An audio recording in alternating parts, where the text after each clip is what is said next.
그런 연구 결과가 있었어요. 보톡스를 맞으면 약간 행복해진다? 오늘의 주제는 결국에는 이제 보톡스와 필러를 통해서 이런 주름들을 해결하는 방법들인데, 그 전에 가볍게 우리가 생각해 볼 문제가 뭐냐면, 그런 연구 결과가 있었어요. 보톡스를 맞으면 약간 행복해진다?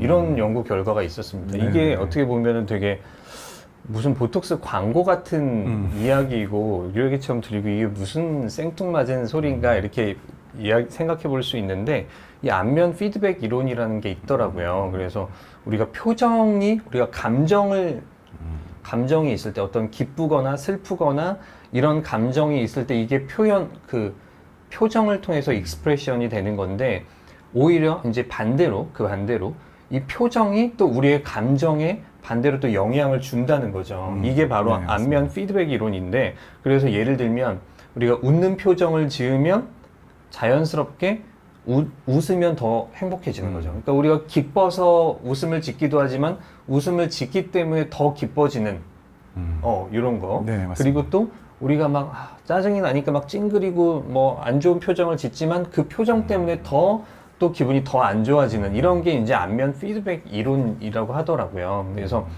그래서 이런 연구 결과도 있죠. 이제 한번 소개해 네, 주시겠어요? 맞습니다. 네. 사실 원장님께서 말씀하신 것처럼 감정이 먼저인지 표정이 먼저인지, 이건 사실 우리가 오래도록 많이 생각해 본 문제잖아요. 이제 요약하자면, 결론부터 말씀드리면, 좋은 표정을 지으면 좋은 감정이 따라올 수 있다. 그런 내용입니다. 이거를 이제 위스콘신 메디슨 대학교 연구진들이 이제 이런 뒷받침하는 근거들을 내놨는데요.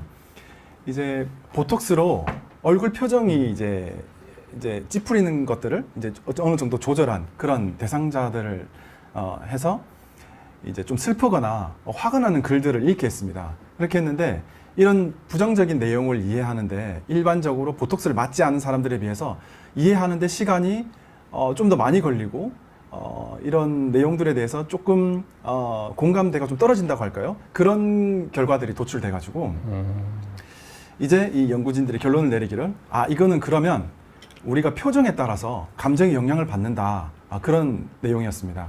사실 이게 우리 주위를 보시면 보통은 막 미간을 찡그리고 이렇게 이제 어떤 스트레스랄까요? 그리고 어떤 감정이라든가 이런 거를 이제 막 나도 모르게 내뿜는 경우가 많잖아요. 그런 경우에 내 감정 자체도 점점 더 이렇게 우울해지고 다운되고, 그리고 그 감정의 표정이 안 좋은 걸 보면은 주위 친구들이라든지 아니면 주위 직장 동료들이 표정이 왜 그래? 오늘 뭐 안 좋은 일 있어? 뭐 이런 식으로 하다 보면 그 얘기를 들으면 또 내가 뭐 안 좋은 일이 있나? 이러면서 또 더 우울해지는 그런 거 사실 누구나 겪지 않나요? 그래서 이렇게 보톡스를 맞으면서 우울한 감정 자체가 개선되는 그런 이제 우울한 표정을 짓지 못해서 우울한 감정이 개선되고, 그리고 또 표정이 좋으니까 주위 분들이 오늘 뭐 좋은 일 있어? 오늘 표정 괜찮은데? 그런 얘기를 들으면 또 본인 기분이 좋아져서 이렇게 감정이 네. 감정이 개선되는, 그게 이제 이 연구 결과인 것 같습니다. 네. 원장님 항상 표정이 밝으시던데. 예, 맞습니다. 저는 사실 좋은 감정, 좋은 표정에 좋은 감정이 따라온다고 그렇게 믿는 주의입니다. 네네. 사실 이게 저희 성형외과 의사로서 네. 직업적인 보람을 저는 여기서 찾는다고 생각하시는데요. 어떤 면?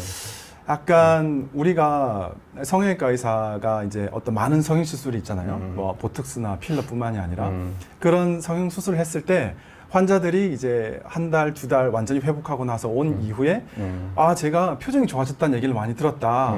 뭐 눈꺼풀을 잘 들어서 표정이 좋아졌다. 혹은 뭐 코가 예뻐져서 친구들이 칭찬을 많이 해서 분위기가 좋아져서 친구들이 많이 좋아해 주더라. 그런 얘기를 들으면 사실 이제 꼭 우리 병원에 내원해 주시는 분들이 그렇게 분위기가 좋아지면 저도 좋아지고요. 또 제가 그 얘기를 들으면 내가 뭔가 네.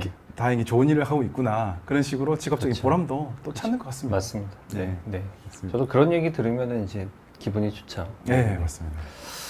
자, 그래서 오늘 제목은 보톡스 할까 필러 할까, 수술 없이 예뻐지는 법입니다. 그래서 우리가 이제 뭐 성형외과 피부과에서 하는 시술의 이제 쌍두마차라고 할 수 있죠. 가장 많이 하는 시술이 이제 보톡스랑 필러인데요. 이 보톡스는 뭐고 필러는 뭔지 사실 이 비욘드 시청하시는 분들 아마 되게 잘 알고 계시는 분들이 많겠지만 그래도 한번 정리를 네. 간단하게 해주시면은. 네, 맞습니다.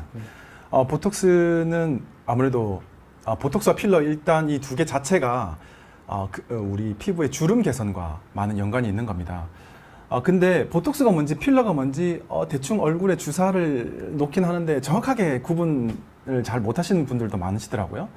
보톡스는 일단은 안면 근육에 우리 얼굴이 근육이 이제 표정을 지으면서 주름이 좀 더 깊어진다는 그런 원리에 착안해서 보톡스가 이제 얼굴에 주름을 유발하는 그 근육 부분을 마비시켜서 주름이 펼쳐지게 되는 그런 원리로서 보톡스로 이제 주름을 개선하고요. 또 필러는 이제 이 자체가 약간 노화가 진행되거나 혹은 얼굴에 꺼진 부분으로 인해서 옛날에 다쳤다거나 아니면 뭐 본인이 원래 가지고 있는 걸 수도 있고요. 그런 경우에 좀 꺼지면서 주름이 좀 생긴 경우에 그 밑을 필러로 해서 보충을 해서 우리가 이렇게 부풀어 올라서 주름이 펴지게 되는 그런 원리로서 보톡스와 필러로 설명드리고 있습니다. 네. 전진우님 데오드란트의 원리에 대해서 물어보셨는데 저거는 네. 저희가 알아보고 원장님 다음 방송 때 우리 네, 김용성 원장님이 말씀드리도록 네. 하고 멍청한 회사원님 네. 팔자주름이 짙은데 혹시 보톡스로 개선이 가능할까요? 요 내용 저희가 바로 다음에 설명해드리겠습니다. 네. 자, 그래서 가장 상담이 많은 부위별 주름이 어디냐면요, 이마 미간이 제일 일단 많고요. 이마 미간, 이마랑 미간은 여기죠. 그리고 그 다음이 눈가, 그리고 팔자주름입니다. 요 부위들이 가장 상담이 많거든요. 그래서 하나씩 살펴보면 이마와 미간 주름에는 보톡스가 효과가 있을까요? 필러가 효과가 있을까요? 답을 말씀드리면 이 둘 다 효과가 있을 수 있는데 일단은요, 보톡스는 우리 원장님이 설명해 주신 대로 보톡스는 근육에 작용을 하는 것이거든요. 근육에 작용을 해서 근육이 덜 수축을 하지 않도록 해주는 겁니다. 그러니까 우리가 표정을 지으면서 생기는 표정 주름은 보톡스로 해결을 하죠. 그러니까 우리가 이마를 이렇게 주름을 짓거나 미간도 이렇게 우리가 인상 쓰듯이 주름을 짓는 거는 이런 것들은 이제 표정 주름이죠. 그러니까 이런 주름들은 보톡스가 효과가 있습니다. 다만 보톡스를 맞을 때요, 이마나 미간에 보톡스 맞을 때 주의하실 점이 있는데 이마에 이제 보톡스를 맞고 나서 불편해 하시는 경우가 뭐냐면 눈 뜨는 게 약간 무겁다. 왜냐면은 내가 이제 눈 처짐이 있어서 눈 처짐이 있어서 평소에 이마로 이렇게 뜨는데 여기에다가 보톡스를 맞아서 이마를 안 쓰게 되면 이마가 이제 눈썹이 내려오거든요. 근데 나는 눈 처짐이 있기 때문에 이렇게 눈이 덮이는 거죠. 이런 경우에 평소에 이마 많이 써서 눈을 뜨시는 분들 같은 경우는 이마 보톡스를 맞으시면 조금 눈 뜨는 게 무겁게 느껴지실 수 있으세요. 그래서 이럴 때는 어떤 눈 처짐이 심하지 않으신 분들 같은 경우는 이마 보톡스를 권해드리고, 눈 처짐이 심하다 그러면 눈 처짐 수술을 하면서 보톡스를 권해드립니다. 그 다음에 이제 미간에 보톡스 맞을 때 미간 보톡스는 여기에 맞거든요. 여기가 제가 요 해박 사진을 가져왔는데 이 근육에 이 부위에 맞는 건데요. 이 근육을 마비시키게 되면은 상대적으로 여기는 마비되지만 바깥쪽이 올라가게 돼요. 그러니까 우리가 원래는 이마 주름을 이마의 표정을 지을 때 이마 전체를 이렇게 전체를 다 올리는데 미간 보톡스를 맞으면 요 가운데 부분이 이제 마비가 되거든요. 그러면은 여기는 마비되고 바깥쪽은 올라가기 때문에 왜 사무라이 눈썹이라고 하는데 바깥쪽만 이렇게 올라가는 눈썹이 될 수 있어서 미간 보톡스를 맞을 때는 반드시 여기에 맞으면서 어떤 밸런스를 맞추기 위해서 눈썹 위에도 소량의 보톡스를 같이 놔드리게 됩니다. 이제 이런 부분들을 조금 이제 보톡스를 시술하는 팁이고요. 근데 이제 이런 특히나 미간에 주름이 많은, 인상을 많이 쓰시는 분들은 미간 보톡스를 주기적으로 한 6개월에 한 번 정도는 계속 맞으면서 관리를 해주시는 거를 저는 추천을 해드려요. 왜냐면 이런 주름을 그냥 방치하게 되면 우리가 주름이 계속 접히다 보면 그 주름이 피부에 새겨집니다. 피부에 새겨지기 때문에 그거는 나중에는 보톡스를 맞아도 해결되지 않거든요. 없어지지 않거든요. 그래서 처음에 그렇게 인상 많이 쓰시는 분들은 주름이 생기기 시작할 때부터 관리를 하시도록 제가 권해드리고요. 자, 그 다음에 이마 미간 주름에 필러도 효과가 있냐? 있습니다. 어떤 경우냐면 필러라는 거는 말 그대로 볼륨을 주는 거죠. 그러니까 뭐 예를 들어서 이마가 많이 꺼져 있다 그러면 거기에 이마에다가 볼륨을 줘서 이렇게 좀 둥글게 또는 볼륨감 있게 이제 해주기도 하고요. 그러면은 어떤 주름이 좀 덜 보이는 면도 있고, 또 하나 피부에 새겨져 있는 주름들은 그 아래 필러를 얕게 깔아줘서 그 주름이 조금 얕아지게 하는 효과도 낼 수가 있는데, 이마나 미간의 그런 새겨진 주름에는 필러가 또 효과를 발휘할 수 있습니다. 물론 피부에 깊게 새겨져 있으면 다 없어지진 않는데 조금 완화시켜 줄 수 있다는 거죠. 그래서 황정희님, 보톡스 부작용 없나요?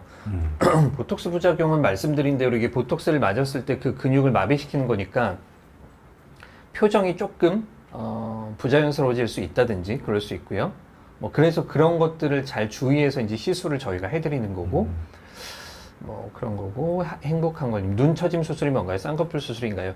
예, 쌍꺼풀 수술 또는 뭐 눈썹 아래 절개, 이마 거상 이런 것들을 통해서 눈의 처짐을 해결하면서 이제 이마 보톡스를 이제 시술한다, 뭐 이런 겁니다. 그리고 처음에 저희가 동안의 비밀 시리즈 첫 시간에 제가 했던 게 눈처짐 수술이었거든요. 그 맞습니다. 방송 보시면은 네. 도움이 되실 겁니다.